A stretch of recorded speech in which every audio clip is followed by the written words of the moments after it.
Greetings, it's Joseph. Who else would you expect, right? I'm not ready to do this podcast, but I'm going to do it anyway. And we'll see how that goes. So first, a kind of an apology. I feel remiss in not talking to you. I've missed you. I've missed recording these. And I've had a pretty bad cold. And the insomnia I've been dealing with is just starting to turn the corner, it seems, as was astrologically predicted, which is cool. I love it when it works, which is often, but one doesn't want to put too much hope, right, in anything, but it's nice to have an idea. But yes, starting to sleep better. So with the sleeplessness I've been dealing with, which has just been getting the bare minimum of sleep for I don't even know how long, 3 months or so, longer. Something like a cold just kind of makes everything fall apart. I've been operating, with very little margin for error. So when I got sick, which started out as a run-of-the-mill cold, and then one night I had 102 fever. But it didn't last long. But that was intense. So I'm catching up on stuff, and it's been a week since I've released a podcast, so I'm excited to finally do that. And I've got a list of things here, some logistical things, announcements, some kind of agenda. Oh, yes, speaking of things I was behind on, I finally did re-release the Yin and Service podcast episodes and apologize for the confusion. I thought there was no clean way to release them back into the old order, as I said before. And then I did one of them, and then it did go back into the order. So, these are the mysteries of how RSS feeds work. So just today, March 13th, I released the other 5. So they should be, I haven't checked. The first one went back where it should be. But they should all be back where they were originally. Those are around episode 129. So if you're interested in re-listening to the Yin and Service podcast that I did with Stace, that were, as said in the last podcast, symptoms of this structural problem that I've identified, that's where they are. 129 and the 5 following that, I believe. So you can look for that if you so choose. What else? Oh yeah, another thing that's been hanging me up. There's this. Here's a great example of exoteric versus esoteric astrology. There's a myth in the world of people who know a little astrology that if you're born in Mercury retrograde, then Mercury retrogrades are easy for you. Well, I was born in Mercury retrograde, and they've never been easy for you, for me. So that was a funny way to say that. I was born in Mercury retrograde, and they've never been easy for you. What an epistemological claim. Yes, I know how they are for you. No, not at all. They've never been easy for me. And what I find funny about it is in my research, I would recast the mythos as from mythos to, something epistemologically more rigorous.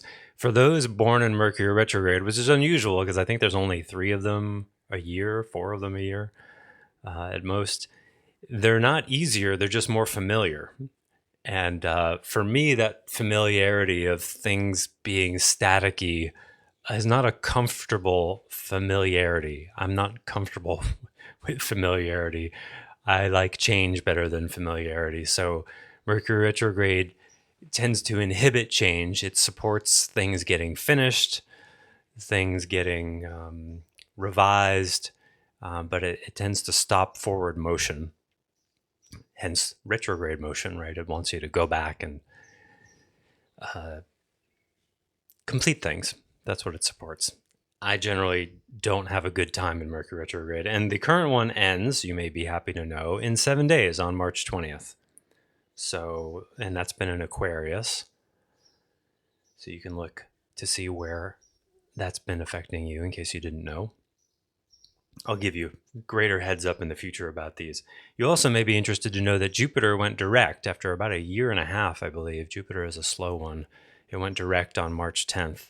So that is also, I anticipate when Mercury retrograde stations direct on the 20th, that it will sort of release some of that Jupiter directness. I don't think we're really feeling, in the domain of mundane astrology anyway, the directness of Jupiter while Mercury is still retrograde.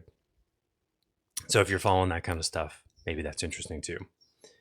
What else is on my list? Okay, number 3. Yes, a new course. Whoops, I'm not prepared to do that. So let me just do that right now. Thought I had all my relevant windows open, but apparently not.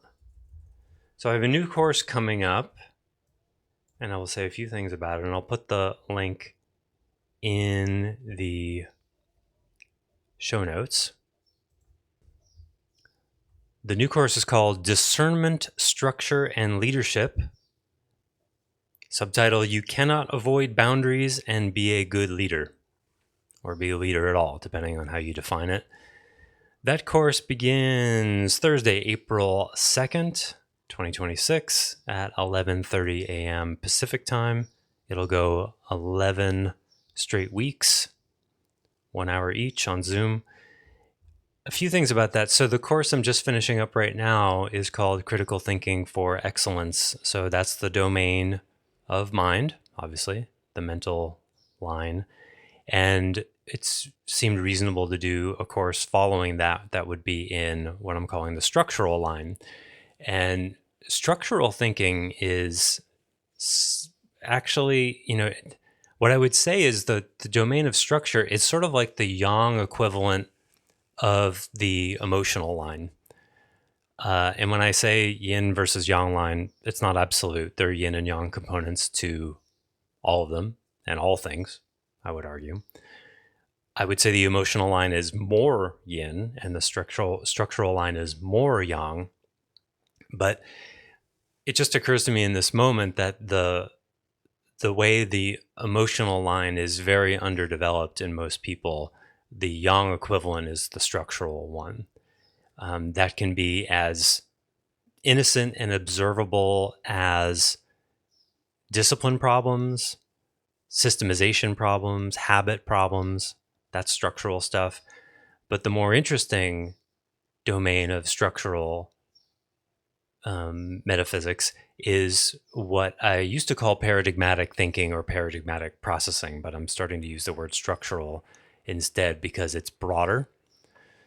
The structural line includes paradigmatic processing, and it's not the only part of structural thinking, processing, seeing.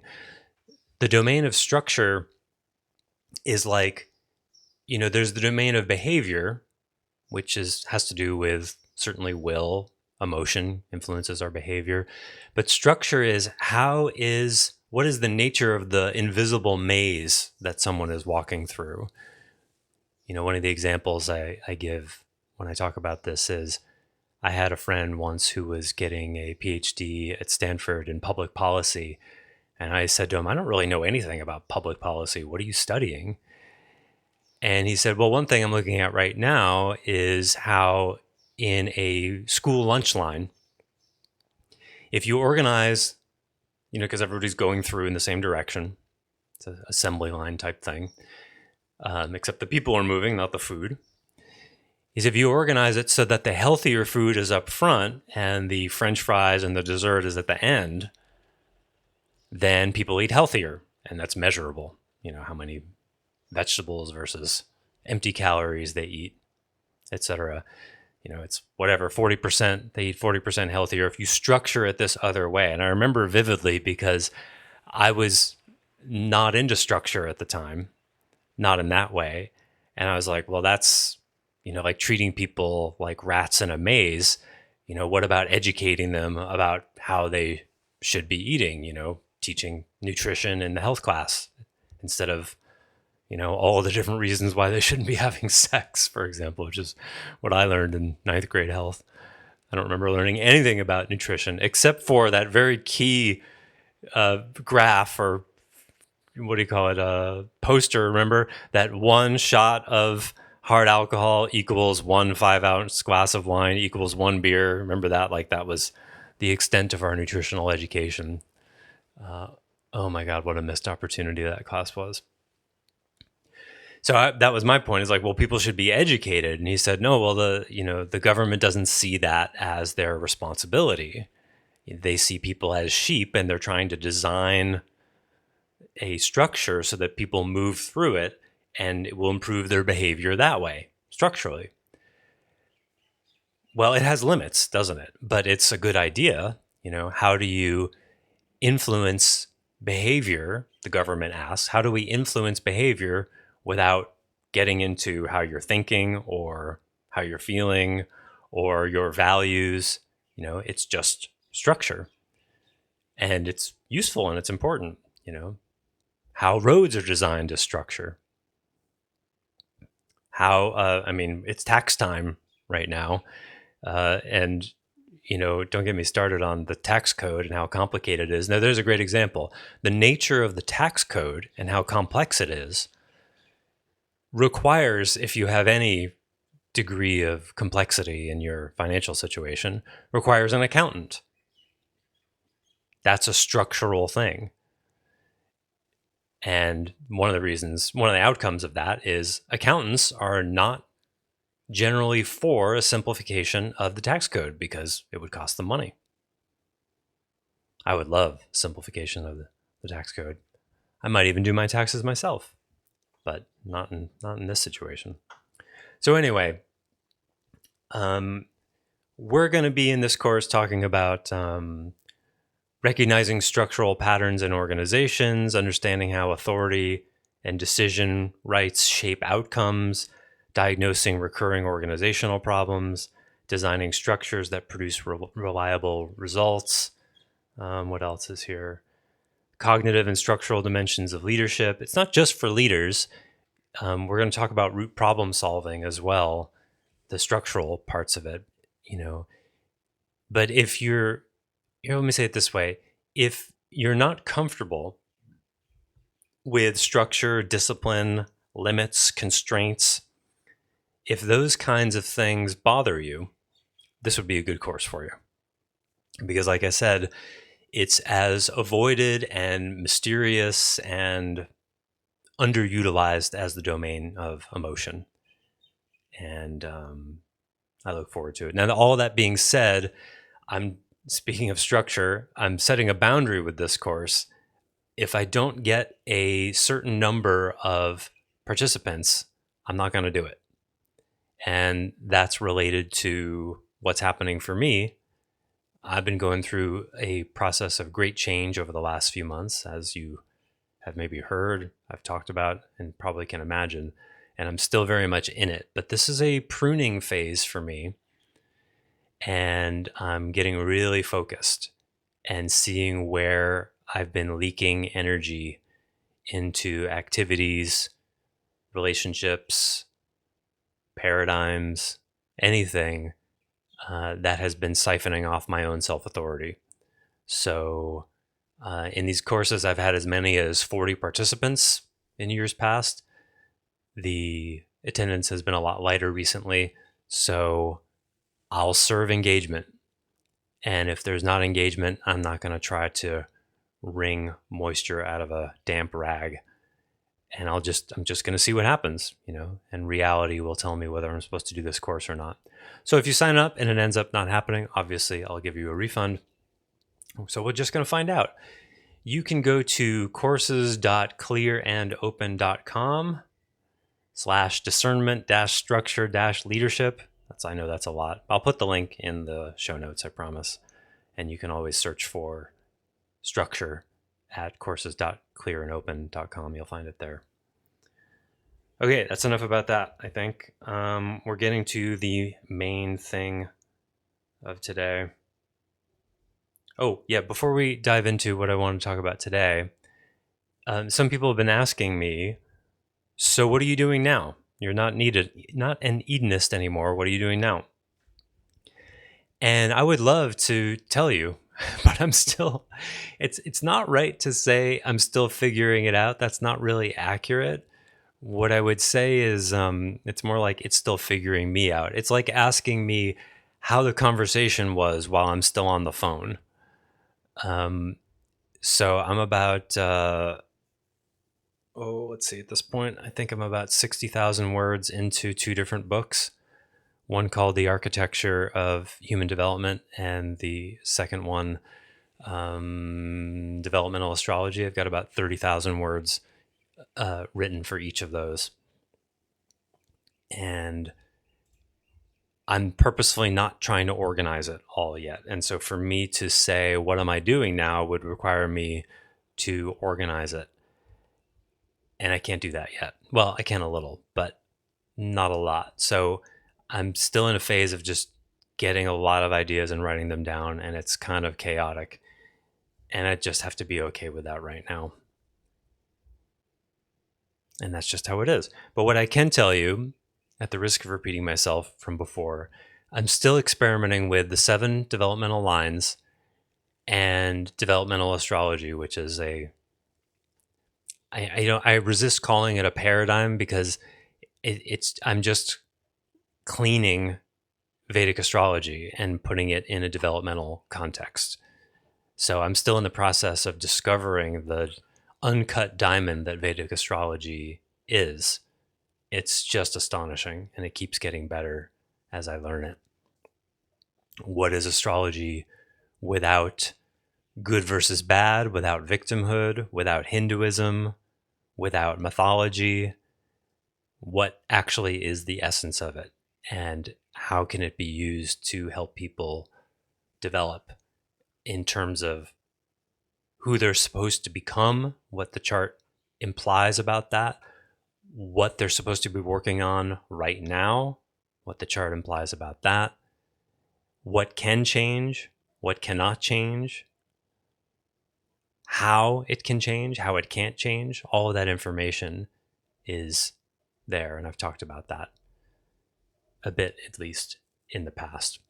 So in that vein, I want to read a piece that I wrote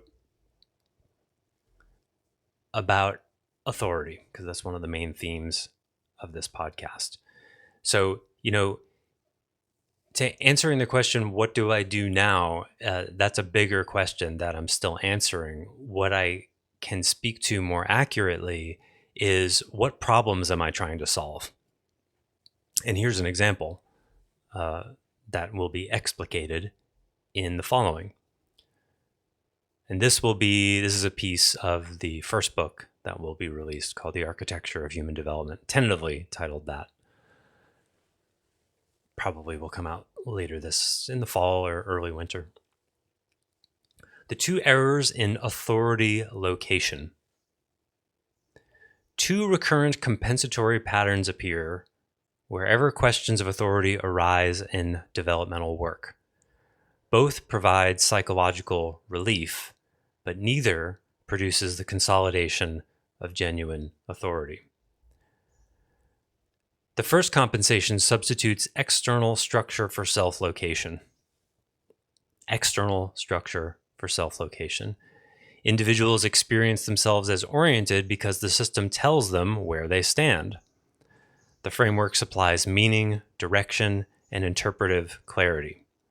A person gets to feel on track because the map already exists and their place within it has been described in advance, at least largely.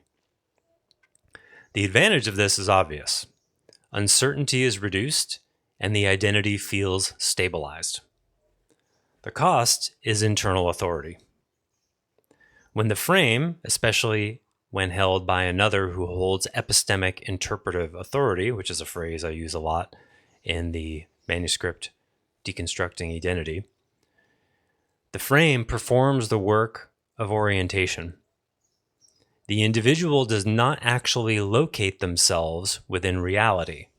They accept a location provided by the system and/or other person. The experience of being held replaces the work of choosing. So that's one side of the continuum. The second compensation substitutes internal resonance for structure. I'll say that again. It's a substitution of internal resonance, subjective internal resonance, for structure. In this pattern, orientation arises through subjective confirmation. A person follows what feels aligned, authentic, or energetically true to them. This produces a sense of sovereignty and freedom. The individual appears to be guided from within rather than from without. Yet without disciplined discrimination, resonance becomes circular. Whatever feels right confirms itself as right. The individual experiences themselves as self-authorizing, but no external constraint tests the validity of their conclusions. The subjective experience of freedom replaces the work of structural accountability. What we're saying here, broadly speaking, is objective versus subjective in a way as it relates to authority. So both of these compensations generate relief. The first relieves the burden of uncertainty by placing authority outside the individual. The second relieves the burden of constraint by dissolving authority into subjectivity. But in neither case does authority actually consolidate. These are just two sides of the same avoidance of self-authority work coin. Authority actually emerges under more difficult conditions. It does not arise from affirmation, nor from interpretive freedom, but from the disciplined act of locating oneself within a structure that imposes real limits. The individual must choose a frame and accept the constraints that follow from that choice. Once a frame is chosen, the range of permissible interpretations narrows. Certain claims can no longer be made without evidence. Certain conclusions follow logically from the structure of the frame itself, while others become incoherent.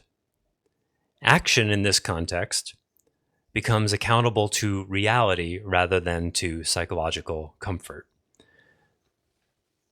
So it's difficult to name what actually is in the center. What is, for example, a rigid other-based system that's going to locate you for you and tell you, here's the map of what we're all here to do.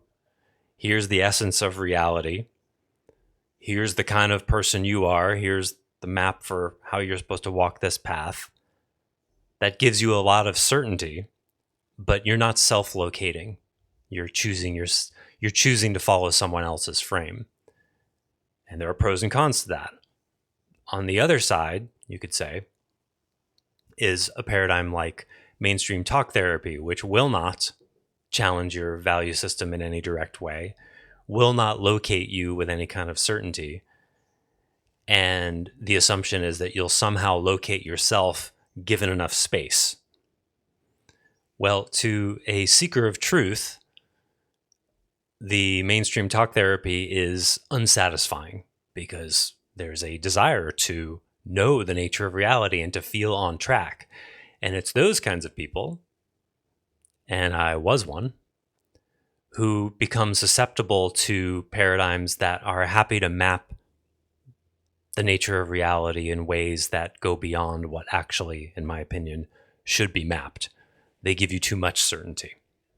And that's the trap for a seeker who is inherently looking for self-authority and wants to abide with what is the nature of reality, and then they become susceptible to someone who will make claims about what the nature of reality is with certainty that, in my opinion, is just not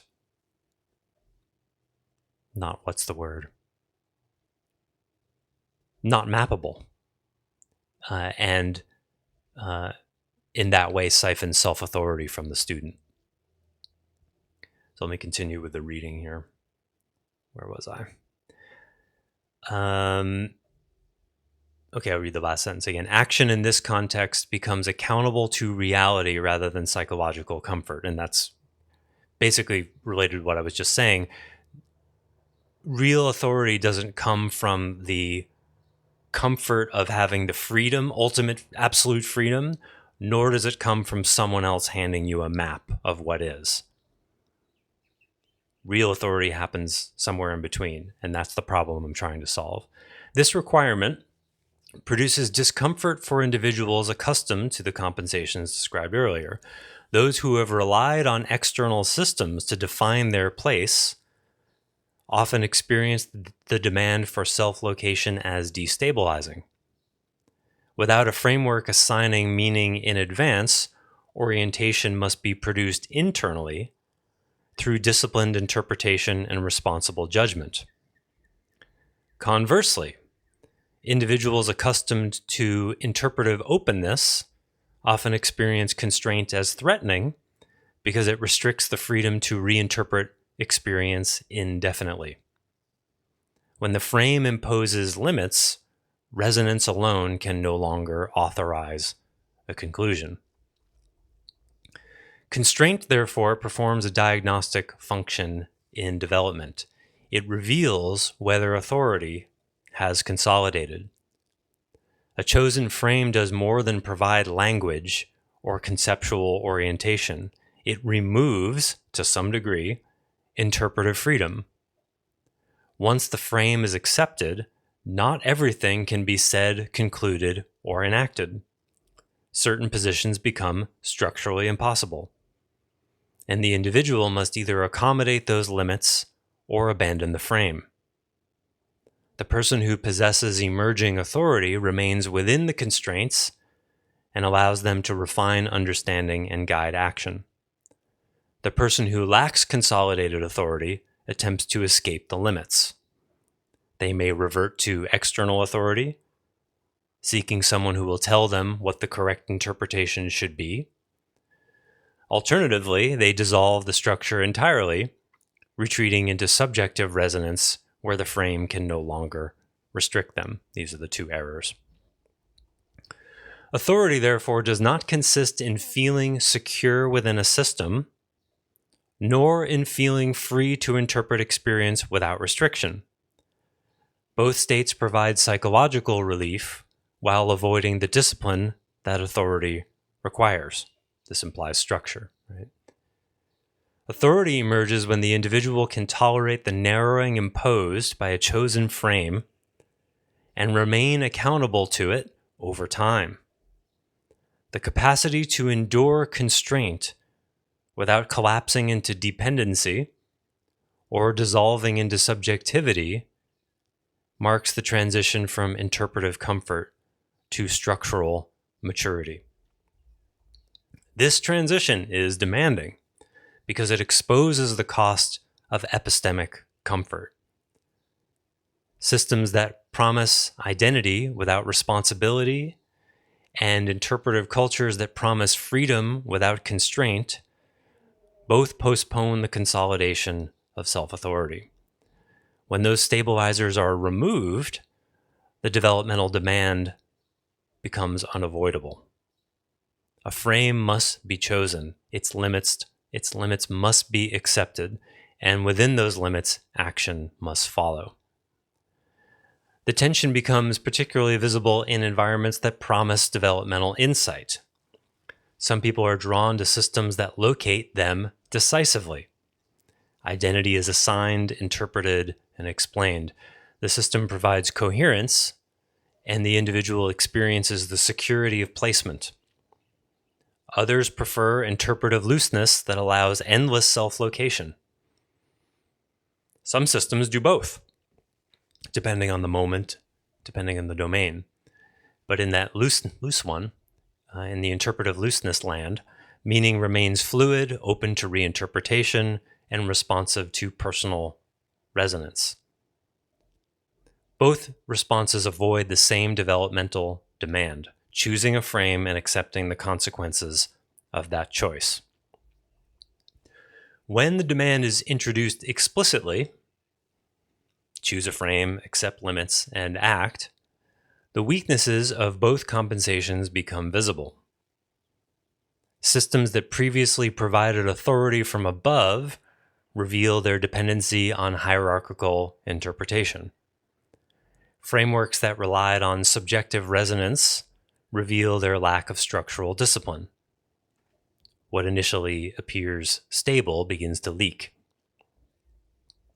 The deeper issue, though, is epistemic rather than personal. Developmental environments often stabilize participants through forms of comfort that reduce the difficulty of self-location. One form of comfort lies in being told who one is, right? We all have a human desire to be seen, felt, recognized. And if we become dependent on someone outside of us seeing that, it creates a seductive form of comfort that can easily turn into codependency where you don't locate yourself inside self-authority. On the other side, the belief that you can become anyone you wish, which is observably not true. Both of these bypass the discipline required to live inside a chosen structure. Authority, therefore, cannot be equated with psychological states that feel supportive or expansive. Authority is not the feeling of being held by a system, nor the feeling of unlimited freedom. Authority emerges when a person can tolerate constraint without collapse. It appears when an individual accepts the boundaries of a frame and remains accountable to it over time. The developmental cost of epistemic comfort lies in the way it delays the consolidation of authority. It takes time. When a person can stabilize themselves through externally provided identity or through endlessly flexible resonance, the deeper task of self-location never becomes necessary. That's what I talked about in the manuscript related to the siphoning of self-authority, because it has to go somewhere. Orientation is supplied either by a system that assigns meaning or by a subjective process that continually reinterprets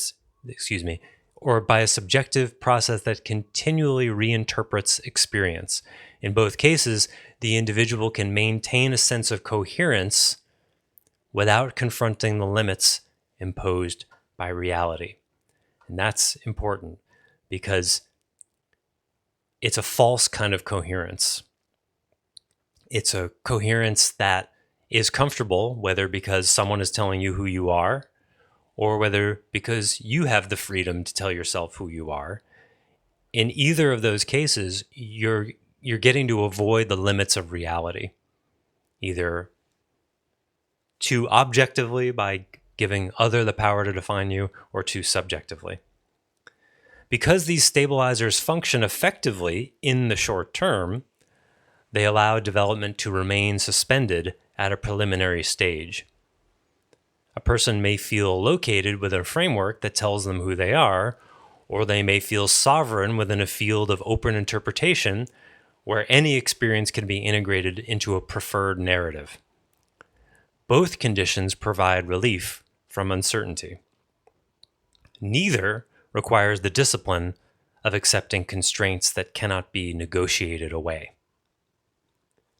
When these stabilizing mechanisms are removed or cease to function, the underlying developmental demand becomes visible. The individual can no longer rely on externally assigned identity or on interpretive openness to maintain coherence. At that point, the work that has been previously postponed becomes unavoidable.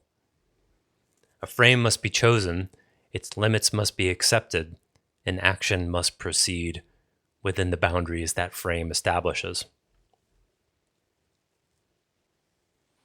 It's a good way of describing what my last 3 months have been like. I'm speaking from experience here that all of us, depending on the domain and depending at the time in our lives, I would generally assert we either give away our authority to someone or something else, or we hold it too much subjectively and want to believe things about ourselves, about reality, in order to avoid accountability in one way or another. So the question that I'm using Vedic astrology, a cleansed version of it, esoterically cleansed version of it, metaphysically rigorous, non-mythological version of it, is to use that system to split the difference, to find something that, a system that will not take authority from the person, because it's not a person, one, and I'm cleansing it so that it does not have the kind of false structure or value judgments that many other paradigms would have, but still hold you accountable to becoming you. Now, of course, the best argument against this is to say, well, astrology is still a paradigm and someone came up with it. So isn't that still living inside a framework? Well, here's what I would say. If you use it rigorously, which is hard to do, and that's part of what I'm working on right now, cleansing the layers of it, like clearing away all the mud from the little bits of gold that are in the stream. What I'm finding is it's difficult to describe. It just seems to provide just the right amount of constraint that still leaves you with choice, but not too much choice. I mean, you always have choice, right? But, you can always try to become whoever you want to become. But you'll run into the constraints that your particular individual astrological chart will say. It will say, like, yeah, sure, you can try to become this, but it probably won't work out. And you can try to work on this thing right now, but the period you're in favors this other thing that you should be working on right now. Of course, you always have the choice. It doesn't take away free will. Nothing can, unless you give it. So, I mean, I guess what I would say is I can't yet put the words to it. I don't know if I ever could, how this cleansed version that I'm calling developmental astrology finds the middle path here, other than to say, try it. That's what I'm doing. And it's my experience that it's a rigorous backstop that feels a lot like reality, and by that I mean, when you try things in reality, you get feedback very quickly about whether it works or not. And it has that kind of sense to me. It doesn't, again, if you take all the mythology away from it and I'm not using astrology in any kind of destiny way. I don't use the word anymore. I'm not trying to map the nature of reality or the nature of destiny. I'm operating at the level of structure, not at the level of essence, and not at the level of expression either. So it's, what is the individual structurally made to be? What is their structural nature? What works for them? What doesn't? What can change and what can't? That's a really interesting question to ask. What can and should change, should sort of in quotation marks? What does the delta between the natal chart, the D1, and the Navamsha chart, the D9, it suggests structurally, this is where you're headed. These are the qualities in you that ought to be developed. It's there. And it's not a person telling you.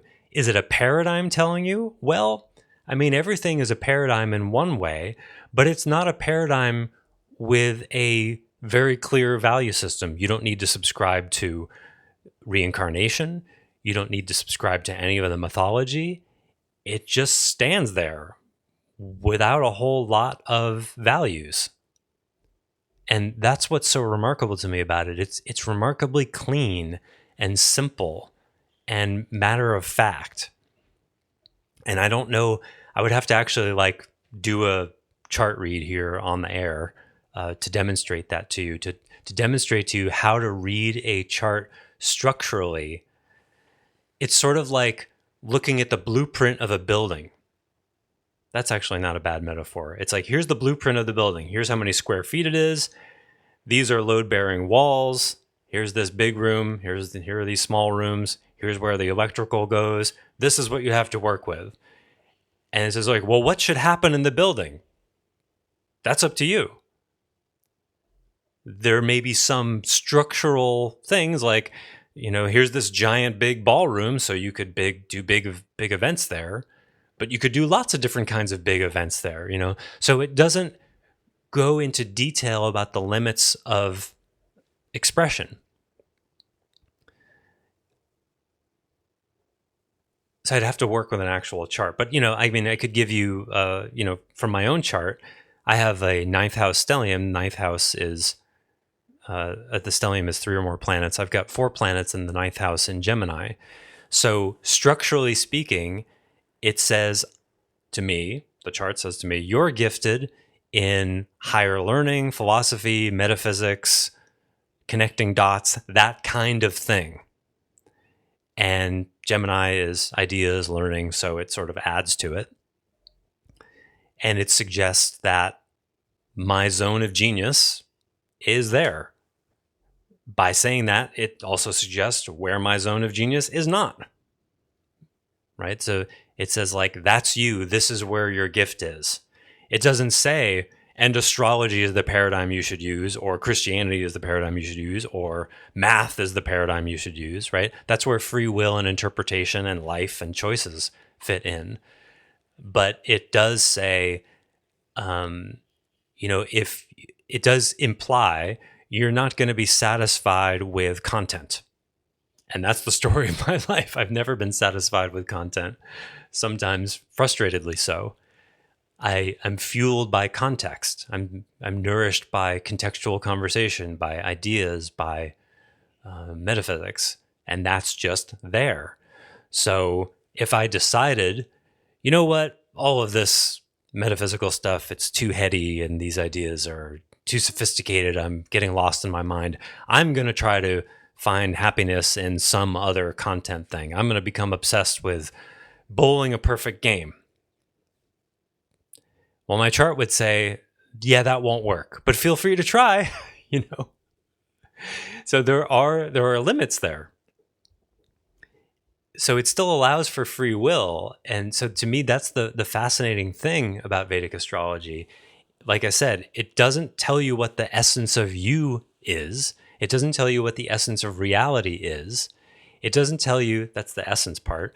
At the level of expression, it doesn't tell you what you should do or how you should interpret it, how you should express. It's the structural level. And that's where the 7 developmental lines are. They're at the level of structure. More on this in the future. So let me say a few things about that, and then I'll probably wrap up. Another way of talking about this authority issue, the giving away your authority to another person or another system versus taking too much authority yourself and not operating within constraints. Another way of talking about that is, in a way, it doesn't work perfectly, but in a way, that's giving away definition of essence to other versus thinking you can express however you want. The subjective side. And so like behavioral modification or hedonism or capitalism, these reward expression level changes. Do whatever makes you happy. Should I marry this person? Do they make you happy? I mean, happiness is an expression level pursuit. That's one side. And of course, anyone can do that. I wouldn't call it unilaterally an error, but it has limits, as anyone listening to this surely knows. But the other error is trying to do developmental work not at the level of expression, which doesn't have enough constraint, but doing developmental work at the level of essence, where the framework tells you who and what you essentially are, who and what God is, what the nature of reality is. That's essence level stuff, which I assert is not mappable. And if you do try to map it, you end up giving up your self-authority. You end up living inside of someone else's authority. Just like I was saying from the piece I read, you gain certainty, you gain a sense of being on track, but what you've given up is self-authority because you haven't actually self-located it. So the secret, quote unquote, is to do development at the level of structure, not behavioral expression, and not unmappable essence. And that's the domain that I'm clarifying. If this sounds a bit abstract at the moment, it's because in some ways it is. That's the question I'm answering right now. What does it mean to focus development at the level of structure, at the level of form? If you listen to the podcast way back, you heard Stace and I talk a lot about essence, form, and expression.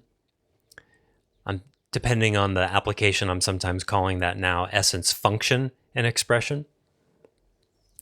And to me, that error that identity made, and many other paradigms make, is asserting an unfalsifiable nature of reality, nature of humanity. Well, both. But to say that we are at essence emotional beings first, structurally, that's an assertion at the level of essence. It makes an assumption that we can know what the essence of reality is, than to say the essence of divinity is yin, the essence of God is emotion because it's love, all of that stuff. See the manuscript for more on that. That's development that has its roots at the level of essence. And then on the other side of that, behavioral modification, more mass consciousness, more exoteric type stuff. Certainly the mainstream religions, they're operating at the level of expression. They don't go deep enough to be significantly effective at the level of expression. The stuff that goes to the level of essence goes too deep, makes assumptions that are not falsifiable. You start mapping that which cannot be mapped, and then you give away self-authority. So what I'm trying to do is answer the question, what's in the middle? What is rigorously structural development that does not stray into unmappable essence territory, but is deeper than just operating at the level of expression? And interestingly, but also predictably, if you look at how astrology is most commonly used, it's a mix of mythological expression that, just looks ridiculous. Stuff like, oh, you're in this phase, you should donate sesame seeds to an orphanage on Saturdays. That's not an exaggeration. That will be, or you should carry this kind of stone in your pocket during this period. It's like superstitious. And then really sacrifices a lot of self-authority there because it becomes like religious. And then the other misuse of astrology is descriptive, and you can go on Reddit to the Vedic astrology forum. People post their charts and say, when will I get married? What kind of partner will I have? What kind of career should I have? Well, there's no self-authority in that either, because you're looking for the chart to give you information that is too many interpretive layers down. That's way well below structure. Do you know what I mean? So occasionally I will post things on these forums where people will ask a question. Oh, and another key clue of that is when people reduce astrology to good and bad. Oh, you're in a Saturn major period. That's bad. Oh, you're in a Rahu major period. That's bad. Oh, you're in a Jupiter major period. That's good. This is all level of expression stuff. It's reductionistic. And for Saturn, for example, is an infamous in the domain of astrology as being a difficult period in Vedic astrology. The question is not, will my Saturn be good or bad? The question is, what am I supposed to learn during this period?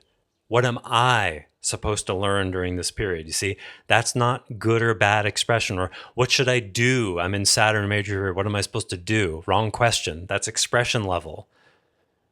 Structure or function or form level is, what is it I'm supposed to learn? What is reality teaching me right now? Oh, well, what is the nature of reality such that it's trying to teach me something? Now you just move to the essential layer. You see? That's the other error. Whatever you say there can't be verified.